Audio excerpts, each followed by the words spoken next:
Hello. I thought of recording a bonus video on how to mask out things for animate when you have to animate multi-line logos, multi-line text, or multi-line titles. I'm sorry, titles or any type of logos or an image. When you want to, these three types of things are the ones that you actually going to animate with this tool. So not this. There's another type of thing that is the single line title. That's the most simplest one. But if you have to do this multi-line thing or image or logo, then you have to mask out things in some way in order to for them to animate. So I have touched them and explained them in the third video, but I think it deserves a video of its own, because there are some points that I want to, some things that I want to point out. Now, if you can see here, this is the logo that I want to animate. Let's actually start with the simplest one. This is the multi-line text. If you want to animate this, for example, if you try to generate mats for this, what will happen is this, right? Because the tool doesn't support multi-line text. So what you have to do, it doesn't support multi-line text for a reason, because it can be too much if someone starts to apply like 30, 40, 60 text instances for one project, so for one composition. I'm sorry. In this case, you have to pre-comp this, and you have to draw your masks manually. Now, this is the most tedious task when you want to use this tool, animating, because if it is a single line tool, the solids are generated automatically by the tool. But if you want to animate multi-line text or an image or a logo, then you always have to pre-comp it and draw your masks. So in this case, what you have to do is draw your mask. So you just drag your rectangular tool or pen tool, and you can start drawing your mask. So if you do this, this is what will happen. So you can't see the rest of it. You can't just guess and draw it like that. So let's duplicate this layer and get the rectangular mask tool and draw our masks. Now here's the thing. Even if you draw the mask like this, it does the same job. It masks out this part. But never do that, because the tool doesn't work that way. The tool takes into account the size of the mask as well. So you always have to make sure that none of these masks overlaps like this or like this. The mask, you have to make sure that the mask consists of the only part you want to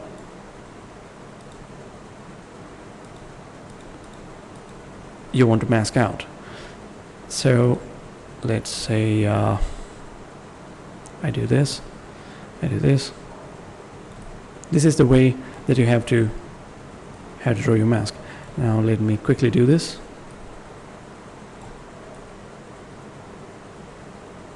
Okay. Now once you have done this, if you try to go to the next page, oh no, you have to generate masks. Now generate mats. This message says that you must have only one text layer or a composition layer in this comp. We have a composition layer, but this is the duplicated layer. the sole purpose of that duplicated layer is to keep the visibility of the layer while you're masking. So you don't need this layer anymore. You always have to delete that one and keep only one layer when you click on this button. There should be only one layer. That has to be a text layer or a composition layer.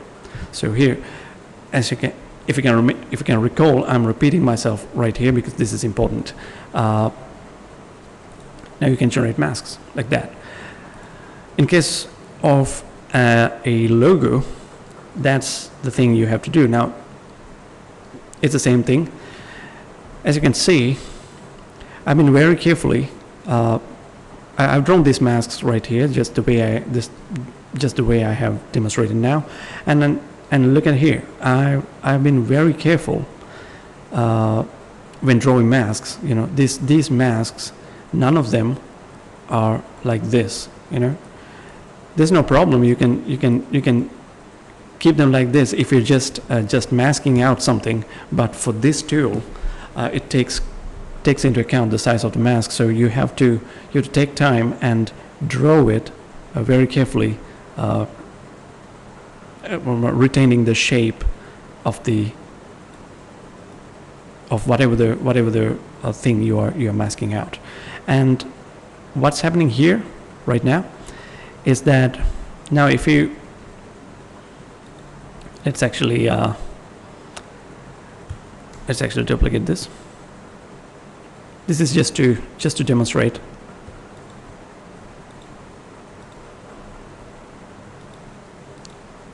All right, what's happening right here is that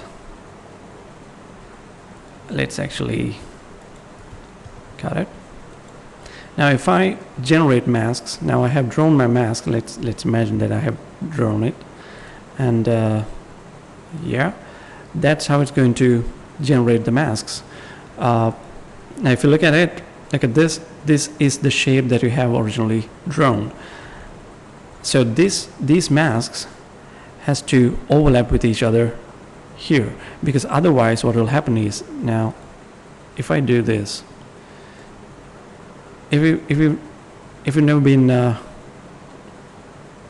if you carelessly do this mistake somehow like this, if you draw the mask like this,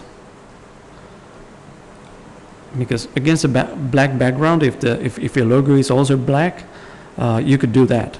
So you always have to make sure that you don't do this, because if you do this, here's how the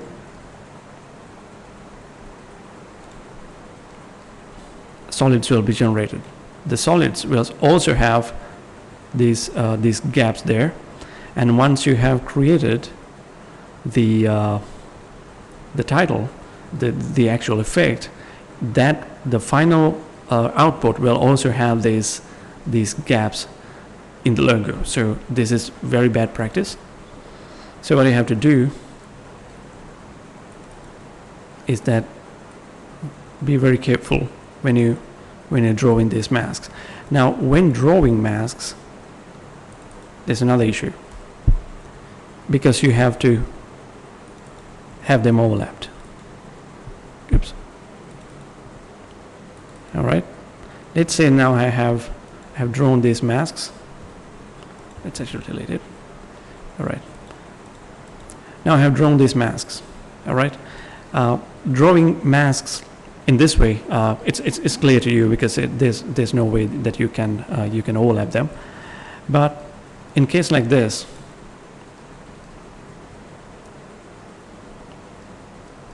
now let's say I've drawn all this, and I want to draw another 2 more shapes right here. Now here's the thing. When I try to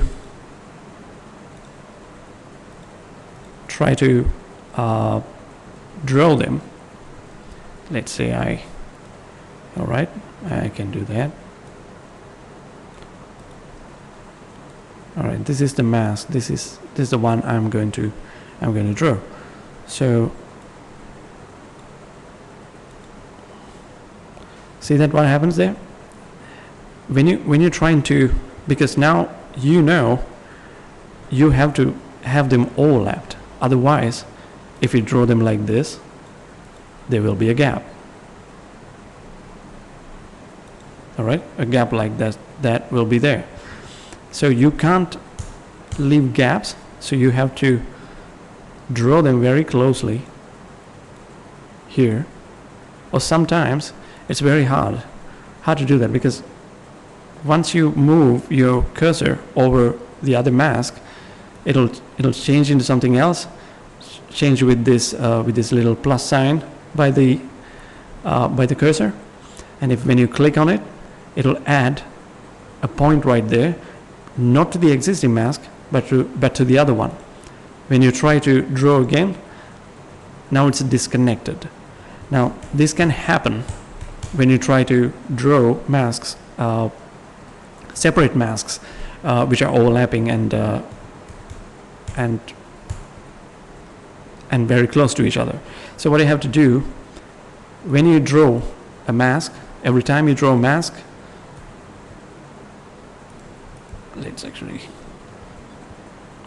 every time you draw a mask, lock it right here. When it's locked, that problem won't be there. So you can draw masks really close to, which are really close to each other, like so. Okay. Now you have to draw another mask right here, very close to this line. So lock that mask here as well. And now there's no problem. You can draw masks.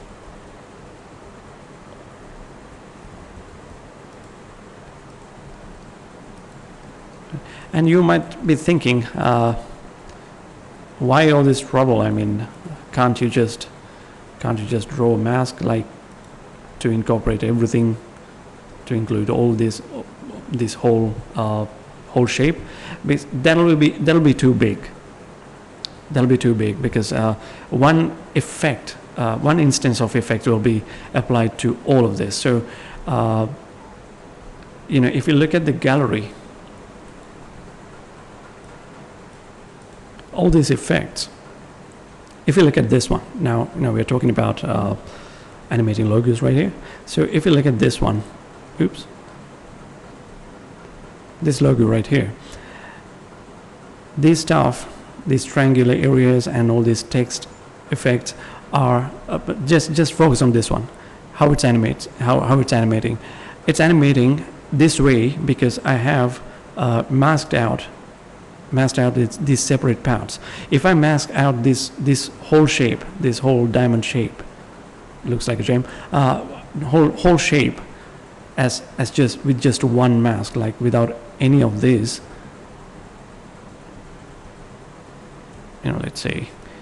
let's delete all of them.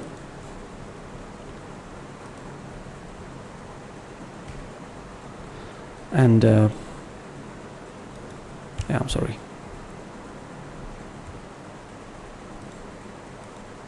Let's delete all of these masks. Oops.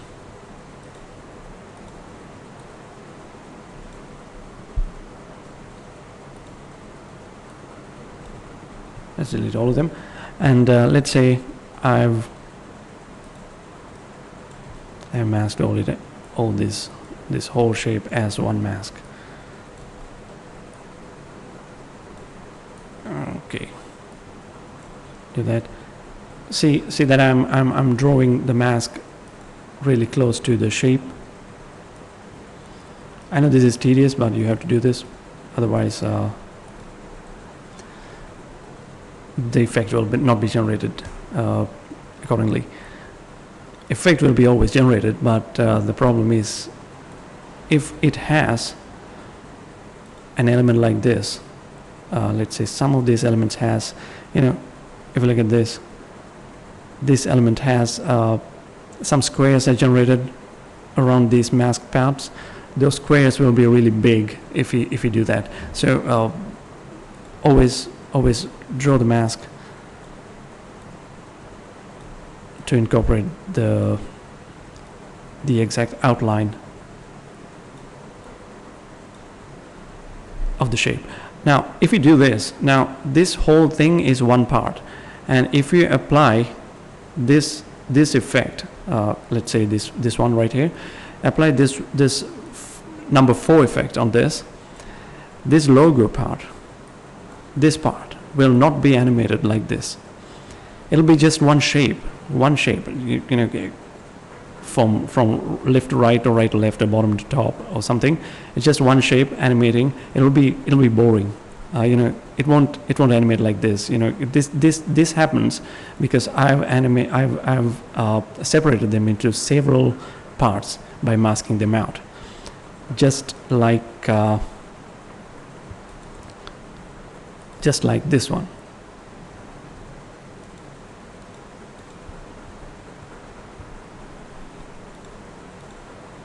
Just like this one. Now if you apply that same, let's actually apply number 4.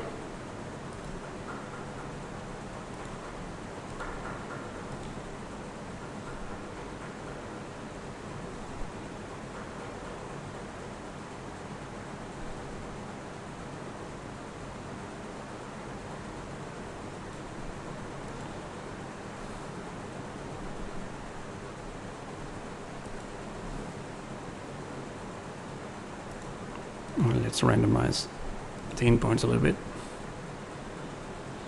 and set the end here.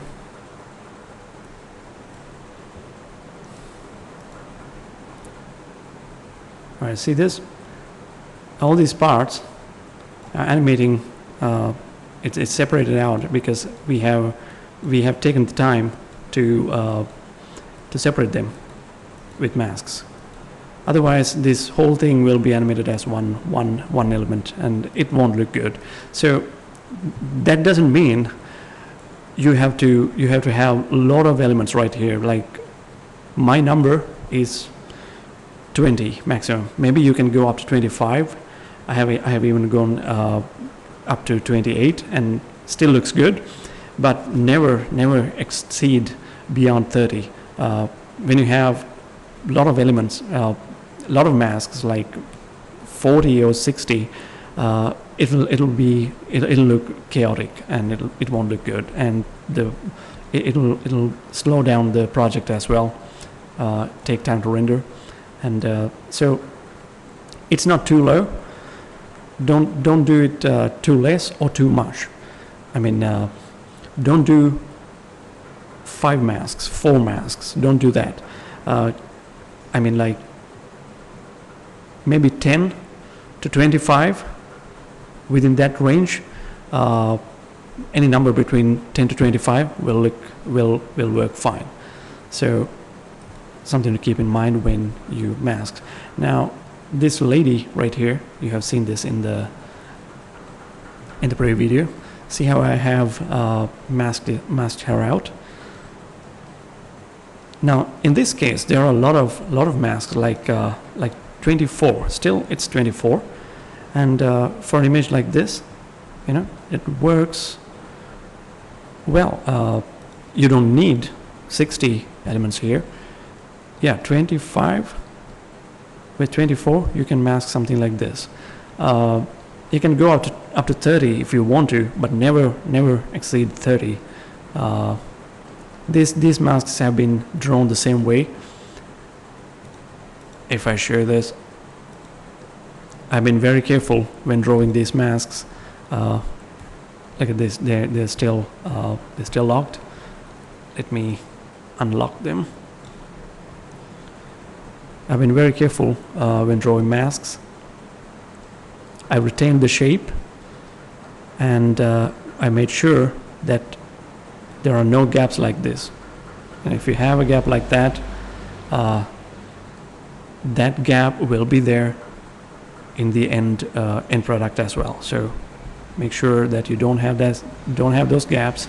Oh my God, what the hell is that? Okay, make sure that you don't have those gaps, and make sure that you lock your masks along the way so you can draw them very closely. And yeah, this is something you can do. Well, that's about drawing masks. I think I should explain it a bit more than I did on the third video. So yeah, that's it. This is a very tedious task, and I know this will take some time. That's why I have shared some workflow tips in the fourth video, because in the fourth video, advanced tips, that's why I shared some workflow tips.